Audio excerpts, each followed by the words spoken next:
Move over to Texas and Arizona. The chip industry now has an empire state of mind. We told you earlier that Micron has raised its planned U.S. investments to more than $250 billion here through 2035. Part of that massive investment includes the build-out of the largest semiconductor manufacturing facility in U.S. history, right here on the ground in Clay, New York. This specific project includes a 4-fabrication complex with 2.4 million square feet of so-called clean room space. That's equivalent to the size of 40 U.S. football fields, and it will take enough rebar to build these things to circle the Earth twice, so I'm told. Micron celebrating a major construction milestone today with the first concrete pour at the mega fab nearly 4 months ahead of its original schedule. That was a big moment where you saw those workers. Everybody was clapping. You know, this facility is expected to generate 50,000 jobs in New York State, including 9,000 permanent jobs. Joining me now in a Fox Business exclusive is Micron Chairman, President, and CEO Sanjay Mehrotra. Sanjay, you're already 4 months ahead of schedule. Is the first chip that will eventually roll off these plant floors, is it spoken for? Who's the customer? You know, of course, the demand is very strong for memory today. I mean, demand is strong. Memory is critical for AI across data center, consumer devices, automotive, industrial, defense, aerospace. You know, AI is at the heart of transforming the economy. It's a really priority for national security to lead in AI. Memory is the key enabler. Yeah. So we have customers across the end markets. And yes, I mean, the demand for memory is at unprecedented levels. Memory is in deep shortage right now. All the investments that we make, the increased investments that we announced here in America, $250 billion. I mean, of course, this is to try to accelerate our supply, pull in the timelines, and of course, increase the investments to meet the requirements. Here in Clay, New York, first of all, really thank you for coming out here, because I think you get a real feel for the place and you're seeing how this is going to get transformed when we build out here our factories. We are also building in Boise, Idaho. We are building in Manassas, Virginia, to address all these end markets from data center to the edge. I do want to ask you about the shortage, because in your most recent earnings call, you said it will last well beyond 2027. I need you to tell me right now, because I'm sure since then, which was a couple of weeks ago, you've got updated numbers.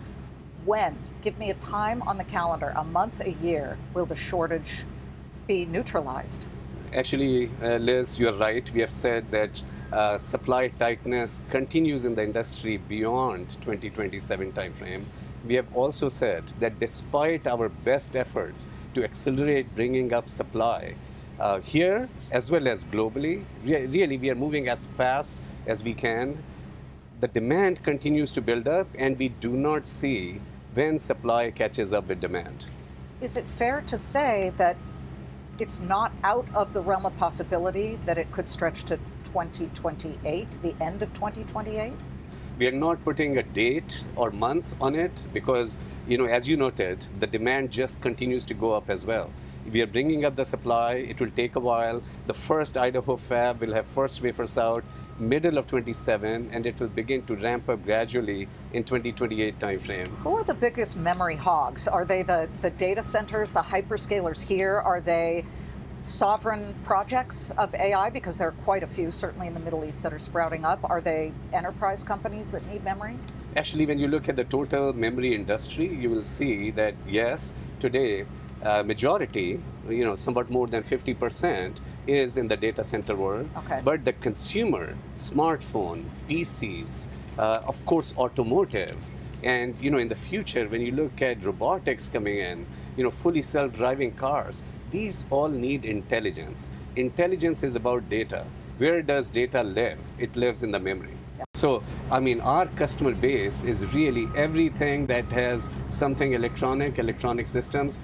Micron is in it. Micron is critical for all electronic systems today. Sure, gaming consoles, all small electronics, smartphones, but cars, for example, 1,000 to 3,000 memory chips in a single car on average. It's the data centers, though, that have millions? You know, big data centers would have really lot of memory, right? I mean, in a given server, you can have like up to 96 memory chips for each GPU chip, right, in just one server. And as you scale up the data centers, build out the racks, of course, this is tons of memory that goes into those data centers. But again, keep in mind, your phone, your PC, your car, I mean, they all need memory. I mean, automobiles, fully self-driving cars are like data centers on wheels. They require a lot of memory and storage. Are you seeing customers willing to sign 5 to 10-year contracts just to guarantee they'll get their hands on supply? Absolutely. We just announced in our last earnings call in late June timeframe that we have 16 customers with whom we have entered into strategic customer agreements and more in the works. And these are agreements going anywhere from 3 years to 5 years, going up to the end of 2030 timeframe. What would have to happen for the shortage to end sooner than end of 2027? The key thing, to improve the supply situation is to bring up supplies, doing what we are doing here, accelerate the timeline of investments, and of course, build out of these clean rooms, these large fabs that you mentioned, the very fab that the first building that we're going to bring here, this is like pouring concrete that will be about 4 Empire State Buildings worth of concrete in one of these fabs. It takes time to build these. And you just cannot go fast enough in building it. From shovel in the ground to getting first silicon out is good 3 to 4 years time frame. I want to talk about Apple's recent announcement that it was hiking prices on iPads and on Macs. They said it's unavoidable because the price of memory has gone up so dramatically. Is Apple overstating how much these prices have to go up, considering the price that they have to pay for memory just to get their hands on it for their products? So what we will tell you is that, look, I mean, in 2023, the industry had a downturn, and at that time, some of our customers really pushed hard, across the industry. Some of the customers pushed memory suppliers hard, and selling product to lower your prices. Selling product at that time below cost, and that, of course, we had to take out debt.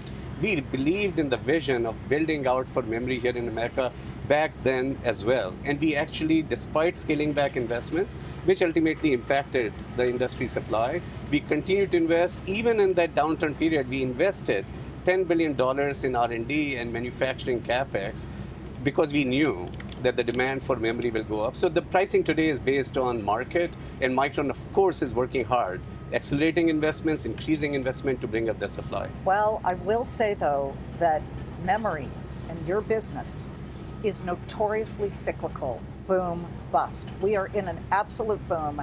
And you talk about 2023, you had to lay off something like 15% of your entire global workforce back then because demand just dropped after the COVID pandemic, which had spiked everybody wanting to buy new laptops and phones and gaming consoles. And then by 2021, 22, things moderated a little bit. How do you avoid that happening again? Because everybody right now says, oh, the demand is so hot, but things tend to plateau. So I think very important to understand the dynamics of the industry here. First and foremost, it is about memory, how critical memory is. You want to have AI become more accurate, have it become faster, have it become more intelligent. That happens when you have more memory. As agentic AI is building out, that requires large context windows.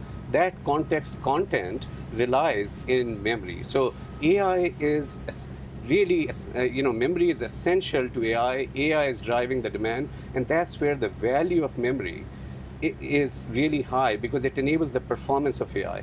The other aspect you have to understand, aside from all these demand vectors around our end market segments, is the supply.